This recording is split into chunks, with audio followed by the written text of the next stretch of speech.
1 சாமுவேலின் புஸ்தகம் 17ஆம் அதிகாரம் 45வது வசனம். அதற்கு தாவீது பெலிஸ்தியனை நோக்கி, நீ பட்டயத்தோடும் ஈட்டியோடும் கேடகத்தோடும் என்னிடத்தில் வருகிறாய், நானோ நீ நிந்தித்த இஸ்ரவேலுடைய இராணுவங்களின் தேவனாகிய சேனைகளுடைய கர்த்தரின் நாமத்தில் உன்னிடத்தில் வருகிறேன். நல்ல கவனிங்க, வசனம் என்ன சொல்லுது? தாவீதுக்கும் பெலிஸ்தியனுக்கும் உள்ளதான டிஃபரன்ஸ் என்ன? இங்கே அவன் ஈட்டியோட வரான், கேடயத்தோட வரான், பட்டயத்தோட வரான், எல்லாத்தோட வரான். சவுலுக்கிட்ட இல்லாத ஒரு கான்ஃபிடென்ட் எது தாவீதுகிட்ட இருந்துச்சு? இப்போ சவுலுக்கிட்ட ஈட்டியும் இருக்கு, பட்டயமும் இருக்கு, கேடகமும் இருக்கு. ஏன், அவனுக்கும் இவனுக்கும் ஈக்குவலான எல்லாமே இருக்கு. ஆனால் இல்லாத ஒன்று என்ன தெரியுமா? சவுலுக்கிட்ட இல்லாத ஒன்று தாவீதுகிட்ட இருந்துச்சு. வசனம், நீ நிந்தித்த சேனைகளின் கர்த்தரின் நாமத்தில் நான் வருகிறேன். இதுதான் ஃபர்ஸ்ட் பாயிண்ட். நீங்க யாரா வேணா இருக்கலாம், உங்ககிட்ட என்ன குவாலிஃபிகேஷனால இருக்கலாம், ஆனால் உங்களுக்கும் எனக்கு இருக்க வேண்டிய முதல் qualification, we are the representative of Godன்றதை மட்டும் நமக்கு நல்லா தெரிஞ்சுக்கணும். நான் வர்றது தேவனுடைய நாமத்தில் வருகிறேன், நான் வர்றது கர்த்தருடைய நாமத்தில் வருகிறேன், வேற எந்த நாமத்திலையும் வரல, எதுக்காகவும் நான் வரல. நான் வருகிறது கர்த்தருடைய நாமத்தில். எங்கிட்ட இருக்கக்கூடிய டேலண்ட்டு, எங்ககிட்ட இருக்கக்கூடியதான படிப்பு, என்கிட்ட இருக்கக்கூடியதான எந்த ஒரு காரியமும் ஜெயிப்பதற்கு தேவையான அளவுக்கு அதுக்கு பவர் இருக்கு. ஆனால் எனக்கு தேவையான முதல் விஷயம் என்னன்னா, எனக்குள்ள இருக்கிற ஒரு ஃபர்ஸ்ட் கான்ஃபிடென்ட் என்ன தெரியுமா? I am representative of God. நான் நிற்பது கர்த்தருடைய ரெப்ரசன்டேட்டிவாக நிற்கிறேன், அவருடைய ஸ்தானாதிபதியாக, அம்பாசிடர் ஆஃப். பல நேரங்களில் நீங்கள் பார்த்துருப்பீங்க, பிரசிடென்ட் இருப்பாங்க, அமெரிக்கன் பிரசிடென்ட் இருப்பாங்க, அல்லது எந்த நாட்டுடைய பிரசிடென்ட் இருப்பாங்க. அவங்களுடைய எம்பசி இங்கே இருக்கும், இங்கே இருக்கும், நம்ம இருக்கிற நாடுகளில் இருக்கும். அந்த பிரசிடென்ட்டுக்கு என்ன விதமான ஒரு பவர் உண்டோ சேம் மரியாதை யாருக்கு இருக்குன்னா அந்த அம்பாசிடருக்கு இருக்கும். ஒரு முறை கென்யாவில் இருக்கக்கூடியதான தூதரகத்தை ஒரு தீவிரவாதிகள், யுஎஸ் எம்பசியோடைய தூதரகத்தை தீவிரவாதிகள் அடிச்சிட்டாங்க. அடித்த பிறகு ஒபாமா சொன்ன வேர்ட் வந்து ரொம்ப பவர்ஃபுல் வேர்ட். அவர் இந்த வேர்ல்டுக்கு சொல்கிறார், ஒரு வேர்ட் சொல்கிறாரு, நீங்கள் அடித்தது என்னுடைய தூதரகத்தை அல்ல, என் வீட்டை. நீங்கள் அடித்தது அங்கே இருக்கிற ஒர்க்கரை அல்ல, என்னுடைய வேலையை அடிச்சிருக்கிறீங்க, நீங்கள் என்னுடைய சக தோழனை அடிச்சிருக்கிறீங்க அப்படின்னார். அதுதான் கர்த்தர் உங்களுக்கும் எனக்கும் கொடுத்துருக்கிற ஸ்தானம். நீங்கள் எங்கே போனாலும் உங்களுக்கு ஒன்று தெரியணும், நான் காடோடைய ரெப்ரசன்டேட்டிவ், அம்பாசிடர் ஆஃப் காட். அதனால் கிரைஸ்ட் அம்பாசிடர்ஸ். அவர் பவுல் சொல்லும் போது சொல்கிறாரு, நாங்கள் கிறிஸ்துவின் ஸ்தானாதிபதிகள். நாங்கள் யாரை வேணாலும் இருந்துட்டு போகலாம். நான் சின்ன தாவீதாக இருக்கட்டும், படிக்காதவனாக இருக்கட்டும், நம்மகிட்ட இந்த இந்தியாவில் இந்த ஏற்றத்தாழ்வுகள்லாம் என்னென்னா ஒரு 4-5 விஷயந்தான் இருக்கும், மொத்தமே இருக்கும். ஒன்று மிக முக்கியமானது இந்த படிப்பு, அப்புறம் வந்து அந்தஸ்து, ஜாதி, அப்புறம் இல்லைனா வந்துட்டு கலரு. ஏன்னா வெள்ளையாக இருக்கிறவங்களாம் படிச்சிருக்கிறான்றது நம்ம ஊரில் ஒரு பெரிய கான்செப்ட் இருக்குது. அவர் வெள்ளையாக இருக்கிறவனை பார்த்தோம் நல்லா படிச்சிருப்பார் போல் அப்படின்னு. அது என்ன கான்செப்ட்னு இன்ன வரைக்கும் எனக்கு புரியல. நான் எதுக்கு சொல்ல வரேன், கருப்பு சிவப்பு கான்செப்டே கிடையாது, ஜாதி கான்செப்ட் கிடையாது, அந்தத்து கான்செப்ட் கிடையாது, நமக்கு என்ன டேலண்ட் இருக்குது இல்லைங்கிறது கிடையாது. ஆனால் முதல்ல நமக்கு தெரிய வேண்டியது, நான் அம்பாசிடர் ஆஃப் காட், நான் கிறிஸ்துவின் நாமத்தில் வருகிறேன், அதனால் நான் கண்டிப்பாக ஜெயிப்பேன். இந்த கான்ஃபிடென்ட் தான் உங்களுக்கு வேணும். நான் எங்கிட்ட இருக்கிறதுனால ஜெயிக்கிறேனா இல்லையாங்கிறது முக்கியம் இல்லை. எங்கிட்ட இருக்கிற எதிரி, எனக்கு எதிராக நிற்கிற எதிரி என்ன பவர்ஃபுல்லாக இருக்கிறன்றது எனக்கு முக்கியம் இல்லை. என்னோடு கூட ஒரு இருக்கிறார், அவர் என்னிலும் வல்லவராக இருக்கிறார். அவர் தான் எனக்காக இருக்கிறவர், அவர் தான் ஜெயிக்கிறவர், அவர் தான் ஜெயிப்பார். அவர் தோக்கவே மாட்டார், அவருக்கு தோல்வி என்பதே கிடையாது. அவர் எனக்கு முன்னாடி போயிட்டு இருக்கிறார். அப்படி இருக்கும்போது நான் எப்படி தோப்பேன்?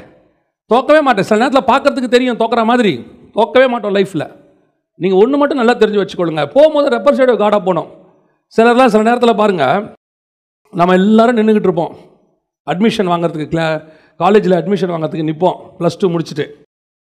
நம்மளை விட 10 மார்க் ஒருத்தன் குறைவாக இருப்பான். நம்ம அங்கே வெளியே நிற்கும் போது எல்லாம் பேசிக்கிட்டு இருப்போம்ல, நீ என்ன மார்க்கு, நீங்கள் என்ன, எங்கேருந்து வந்திருக்கீங்க, என்ன மார்க்கு. நம்மளை விட அவன் 10 மார்க் கம்மியாக இருப்பான், ஆனால் அவன் கான்ஃபிடென்ட்டாக நிற்பான். ஏன் கான்ஃபிடென்ட் நிற்பான் தெரியுமா? எனக்கு கண்டிப்பாக கிடச்சிருங்க அப்படின்னு. அவனோட 10 மார்க் நமக்கு நிறையா இருக்கும், பதப்பட நிற்போம். ஏன் அப்படின்னு பார்த்தா அவன் சொல்லுவான், எங்கள் அப்பாவோடைய friend DEO, district education officer, எனக்கு ஒரு லெட்டர் இருக்குது, உள்ளே உட்காந்துருக்கிற ஹெச்ஓடி என்னுடைய மாமா, கன்ஃபார்மாக எனக்கு என்ன கிடைக்கும், சீட் கிடச்சிரும். இப்போ நமக்கு மார்க் இருக்குது, ஆனால் என்ன இல்லை, இந்த ரெக்கமெண்டேஷன் இல்லை, அது இல்லை, இது இல்லைன்னு ஒரு பயம் இருக்கும். நான் சொல்கிறேன், நமக்குரிய விசிட்டிங் கார்டு, நமக்குரிய ரெக்கமெண்டேஷன், நமக்கு இருக்கக்கூடியதான மிகப்பெரிய பலம் என்னென்னா, நம் கர்த்தர் நம்மோடு கூட இருக்கிறார். அவர் நமக்கு முன்பாக போவார், அவர் நம்ம கூட இருந்து கதவை திறந்து கொடுப்பார். அற்புதமாக அதிசயமாக நடக்கும். எப்படி நடக்கும்லாம் தெரியாது. சில நேரத்தில் நம்ம அறிவுக்கு எட்டாததுன்னு இருக்குல்ல, நீங்கள் இந்த அறிவுக்கு எட்டாததை பெருசாக நினச்சிப்பீங்க. அறிவுக்கு எட்டாதது எப்படி? ஐயோ அது பெரிய நாலேஜ்ஃபுல் இல்லை. சில விஷயங்கள் இன்னும் அறிவுக்கு எட்டாததெல்லாம் இருக்குது. ரொம்ப சிம்பிள் விஷயம்லாம் இருக்குது. எதுக்கு சொல்கிறேன்? பல நேரங்களில் ஆண்டவர் யூஸ் பண்ணுற மெத்தட் என்டையர்லி டிஃப்ரெண்ட். ஆண்டவர் யூஸ் பண்ணுற விதம், உன்னையும் என்னையும் செலக்ட் பண்ணினது ஒருத்தர் உட்காந்துருக்கிறாரு. அவருக்கு தெரியும் நீங்களும் நானும் யார் என்பது. நம்ம பலம் என்பது அவருக்கு தெரியும். ஆனால் நமக்கு தான் தெரியாது அவர் யார் என்பது.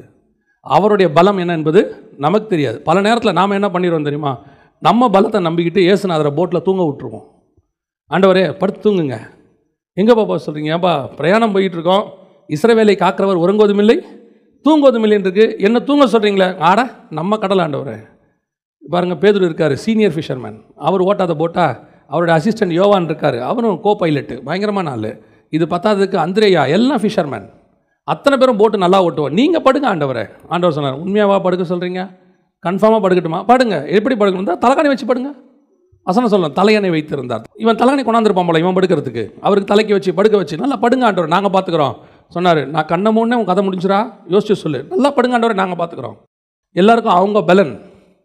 ஒரு 10 நிமிஷம் இருக்கும், அடிச்சது பாருங்கள் புயல், அடிச்சது பாருங்கள் காற்று. ஒருத்தர் நினச்சிருப்பான், டே நம்ம பார்க்காத காற்று ஒன்று அடிக்குது, இது வரைக்கும் இந்த கடல் நாங்கள் இப்படி பார்த்ததே இல்லை. கடைசியாக வந்து இவர் எழுப்புறான், ஆண்டவரே நாங்கள் மடிந்து போகிறது உமக்கு கவலை இல்லையா? நானா தூங்க சொன்னேன்? நாங்கள் அதாவது நம்ம பலன், என்னுடைய கடல், நான் ப்ராக்டிஸ்ட், வெல் ப்ராக்டிஸ்ட், இது முன்னாடி நான் பல முறை இதை கையாண்டு இருக்கிறேன் அப்படின்னு நினைக்கிறேன். நமக்கு தான் ஒரு சறுக்கல் ஒன்று வரும். ஏன்? ஒரு விஷயத்தை மட்டும் மனசில் நல்லா வச்சுக்கணும், நான் எவ்வளோ டேலண்ட்டுங்கிறது முக்கியமே கிடையாது, நான் யார் மூலயமா போகிறேங்கிறது தான் முக்கியம். அம்பு எவ்வளோ ஷார்ப்பாக வேணா இருக்கட்டும், விடுற ஆள் கரெக்டாக இருந்தால் தான் அம்புக்கு வேல்யூ. நீங்களும் நானும் அம்பு தான், பலவானின் அம்புகள். நாம் எல்லாருமே அம்புகள் தான். நம்ம செம ஷார்ப்பு, அழகாக செஞ்சுருக்கிறாங்க, என்ன கூர்மை, நான் போய் குத்துனா அவன் செத்தான், எல்லாம் உண்மைதான். ஆனால் விடுகிறவர் ஒருவர் இருக்கிறார், அவர் கரெக்டாக விட்டால் தான் நீ நான் சரியாக போவோம். நாம் பல நேரத்தில் நினச்சிக்கிறோம், ஓ நான் யார் தெரியுமா, எங்கள் ஃபேமிலியிலே நாங்கள் தான், எங்கள் அப்பா டாக்டரு, அம்மா டாக்டரு, நான் டாக்டரு. பல நேரங்களில் நம்முடைய பெருமைகள், நமக்குள்ளே இருக்கக்கூடிய டேலண்ட்ஸ் எல்லாம் தேவை, எதுவுமே இல்லைன்னு ஆண்டவர் சொல்லலை. ஆனால் உனக்கு மட்டும் எப்பவும் தெரியணும், நிறைய வீக்னஸ் இருந்தாலும் சரி, நிறைய உங்கள்கிட்ட அட்வான்டேஜஸ் இருந்தாலும் சரி, எப்போவுமே you must go in the name of the Lord. கர்த்தர் எனக்கு முன்பாக போகிறார், என்னுடைய ஜெயம் கர்த்தரால் வரும். குதிரையோ யுத்த நாளுக்கு அது செய்ய வேண்டிய வேலையை செய்யணும், எல்லாம் செய்யணும். அதனால் கர்த்தர் பார்த்துக்கொள்வார். ஆண்டவர் என் பட்சத்தில் இருக்கிறார். ஆகவே நான் படிக்கப் போகிறது இல்லை, நான் தைரியமாக இயேசுவின் நாமத்திலே போக போகிறேன். புக்கெல்லாம் எங்கே? பரண மேலே இருக்குது. ஏன்? கர்த்தர் எனக்காக எழுதுவார். எப்படிப்பா சொல்கிற? அவர் சொல்லியிருக்கிறார், உலகத்தின் முடிவு பரிந்தும் சகல நாட்களும் உன்னோடு கூட இருப்பேன் என்று சொல்லி. எக்ஸாம் ஹாலில் கூட இருப்பார், எழுதுவேன். கடைசியாக ஒரு முடிவு எடுப்பான், எழுதாமையே நான் ஜெயிக்க போகிறேன், நான் எக்ஸாமுக்கே போக மாட்டேன், கர்த்தர் பாஸ் பண்ணுவார். ஏன்? என் தேவனால் கர்த்தரால் கூடாத காரியம் ஒன்றுமில்லை. அவர் இல்லாதவைகளை உருவாக்குறவர். பேப்பரே இல்லாட்டி அங்கே ஒரு பேப்பர் இருக்கும். கரெக்டா? கரெக்டா? இல்லை, நான் செய்ய வேண்டியதை நான் செய்யணும். ஆனால் ஜெயமோ கர்த்தரால் தான் வரும், வேறு யாராலையும் வராது. தாவீதுக்கும் சவுலுக்கும் என்ன ஒரு பெரிய டிஃபரன்ஸ்? சவுல்கிட்ட இருந்த அட்வான்டேஜ் அவனுக்கு பெருசாக இருக்குது. தாவீது தன்னுடைய டிஸ்அட்வான்டேஜை பார்க்கவே இல்லை. அவனுக்கு ஒன்று தெரியும், என்னை அனுப்புகிற ஒருவர் இருக்கிறார், அவர் எனக்கு ஜெயத்தை கண்டிப்பாக கொடுப்பார்.